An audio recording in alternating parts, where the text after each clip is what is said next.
বাজে এখন 10:30। মাম্মা এই যে খেলা করছে, আর আমার প্রায় মোটামুটি অনেক কাজই হয়ে গেছে, ঘর ঝাড় দেওয়া হয়ে গেছে। দুদিন ধরে এই ঘরটা বন্ধই ছিল, পরিষ্কার করতে পারিনি, তো আজকে পরিষ্কার করলাম। কি আবার পরে দেবো।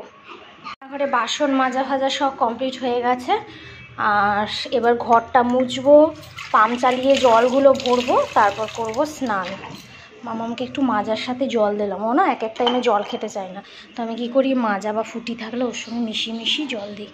তো এখন চলো আগে ট্যাঙ্কিটা চালিয়ে, পাম্প চালিয়ে জলগুলো ভরে নিই।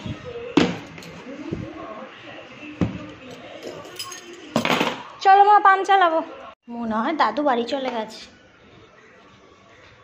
তো এই দেখো, এই যে কতগুলো বোতল, এই ড্রাম, এগুলো সব জল ভরবো। মামা এখানে দাঁড়াও, ঠিক আছে, আমি পাম্পটা চালিয়ে আসি। ও না বাবা, হাগু পটি নিচে নামতে হয় পাম্প চালাবার জন্য।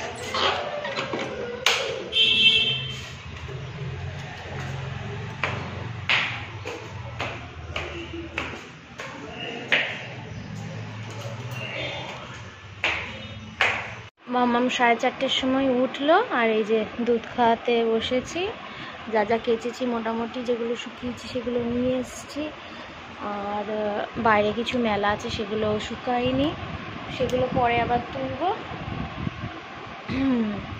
মাম্মাম ঘুম, আর এখন আজকে দেখছি দুদিন ধরে একটু কমই ঘুম হচ্ছে, কি জানি গরমের জন্য নাকি। তুমি বলো দেখি, মাছিমুনি আসবে বলে দাও।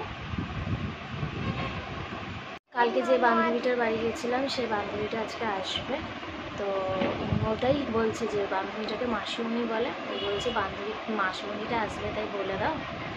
হ্যাঁ হ্যাঁ, মাসিমণিটা আসবে, ওর ছেলে আসবে।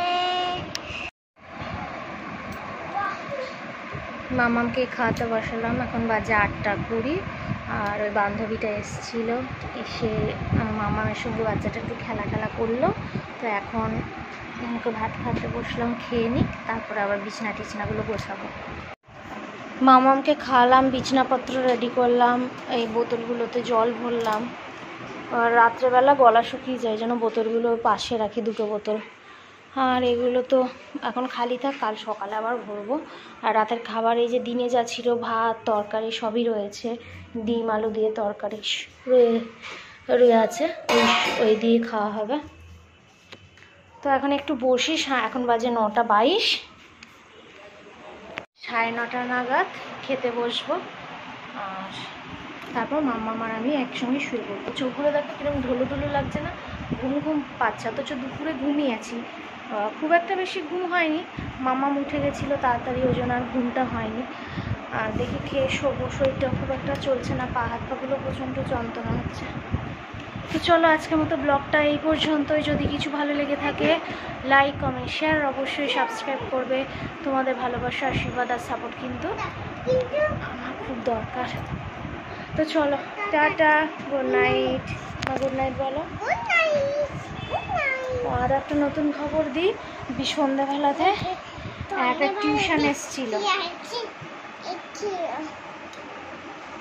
সন্ধ্যেবেলাতে বান্ধবীটা আর ওই ছেলে তো এসেই ছিল, এসে খেলা হলো, একটু খাওয়া দাওয়া হলো, চপ পেঁয়াজি এইসব খাওয়া হলো। তো খাওয়ার পর ওরা চলে গেল, তা করতে করতে আমার একটা নতুন টিউশন এলো। সবাইকেই বলে রেখেছি, ঘরে বসে থেকে কি করব, তো 2টো টিউশন পড়ালে মনটাও ভালো থাকবে, পয়সাও আসবে, আর টাইমটাও কাটবে, আর মামামেরও ভালো হবে, ও একটু দেখে পড়তে বসবে। তো আজকে এলো, ঠিক করে গেল, সামনের সোমবার থেকে পড়তে আসবে, দেখা যাক। তো চলো, এই একটা ভালো খবর।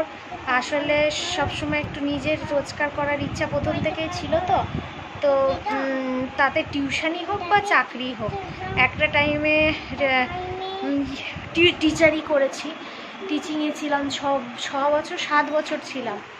তো তারপর এখন বন্ধ হয়ে গেছে, বন্ধ বলতে লকডাউন হলো, তারপর ও ছোটো, এখন তো ঢুকতেই পারবো না, ও বড় না হওয়া পর্যন্ত।